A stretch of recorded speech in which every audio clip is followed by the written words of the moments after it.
You've been doing real estate for decades. Does this case strike you as odd? Well, let's leave out Trump for a minute and let's leave out politics and just talk about what happens in real estate development anywhere.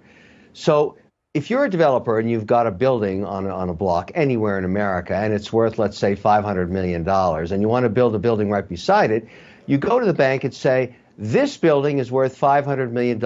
I'd like to borrow a construction finance loan against this asset.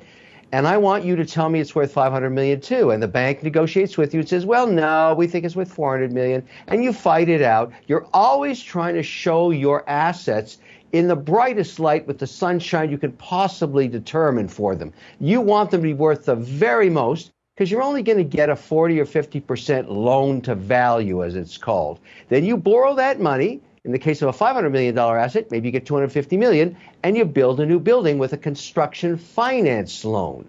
And so that's what this case is all about. And by the way, forget about Trump. Every single real estate developer everywhere on earth does this. They always talk about their asset being worth a lot, and the bank says no. And that's just the way it is. So in this case, when I'm trying to figure out, and I'm not pro or con, or I don't care about the politics, who lost money?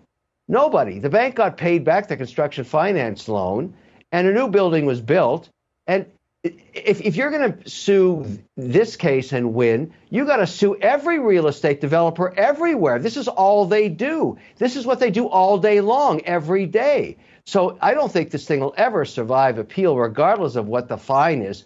This doesn't even make sense. Now, look, I know Trump's got a lot of problems in other indictments and everything else, but this, if you're a real estate developer, you're watching this, you're saying, what is this? This is ridiculous.